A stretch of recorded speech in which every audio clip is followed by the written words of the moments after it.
They call me the Bear Keeper's daughter, to the famous historian, Pacupius of Caesarea.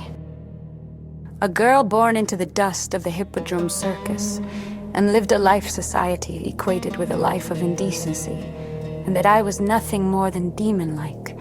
But they do not understand the necessity of survival. My early life in the circus and my time as an actress were not a choice, but a cage. Yet it was this very background that gave me my strong will for my accomplishments. My journey from actress to empress was not a mere stroke of luck. It was a transformation after a period of spiritual seeking in Alexandria, where I embraced monophysitism, a Christian belief stating that Jesus Christ had only one nature, fully divine like a god, rather than two distinct natures, human and divine.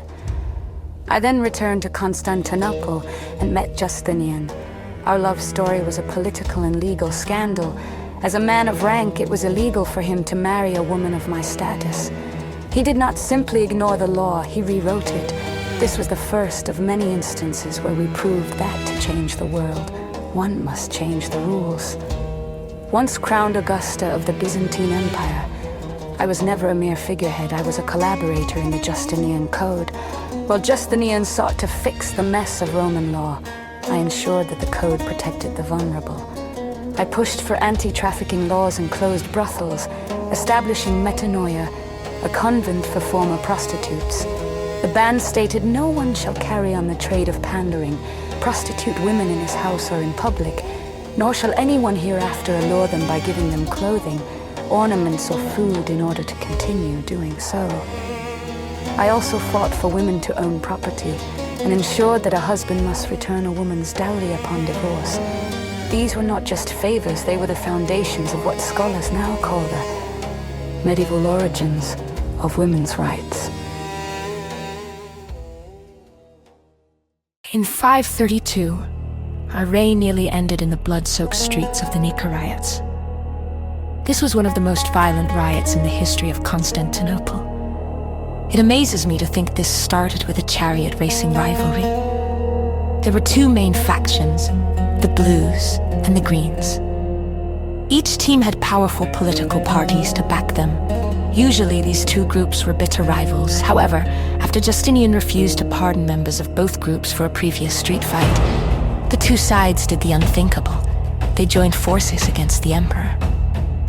As the fires neared the palace and Justinian prepared to flee, I stood before the council. My speech, immortalized by the purple shroud quote, was a declaration. If you wish to save yourself, my lord, there is no difficulty. But for one who has reigned, it is intolerable to be a fugitive. I believed then, as I do now, I would rather die as an empress than live as a commoner on the run. Justinian heard me. We stayed. And he sent his top general, Belisarius, and Mundus to the Hippodrome, where Riodator had gathered. Our troops blocked the exits and slaughtered roughly 30,000 people, about 10% of the city's population.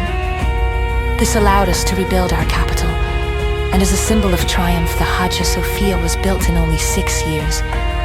This building became a symbol that Justinian was still in control.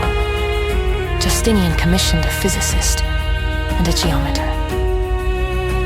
This was a revolutionary design, a circular dome set atop a square base. This created the ethereal effect of the dome being suspended from heaven by a golden chain, and it is the largest dome in history. Another problem then emerged. My faith often put me at odds with the state. While Justinian sought unity with the Pope in Rome, I remained a monophysite. You see, Justinian was an Orthodox Christian. Justinian's goal was one God, one empire, one law. He wanted religious unity to please the Pope and secure Italy. I recognized that the wealthiest provinces of the empire, Egypt and Syria, were almost entirely monophysite. I knew that if Justinian persecuted them too harshly, those regions would rebel. Justinian had monophysite leaders arrested, and I sent secret messages warning them or giving them legal immunity. I was the believing queen to the east, a protectress who hid monophysite, monks in the secret quarters of the Hormisdas Palace. I didn't see any problem with being a loyal leader of the empire, while also protecting the people that the church disagreed with. You can follow the law and still stand up for people who are being treated unfairly. I died in 548, likely of cancer, leaving Justinian to rule in a shadow of mourning for 17 years. To this day, the world debates. Was I a saint or a sinner? If you look at the Byzantine mosaic in San Vitale, you see a haloed empress offering a golden chalice, a symbol of divine authority. If you read Procopius, you see a demon. The truth is that I was a woman who used every tool to transcend the lowest caste of Rome. I was a survivor who became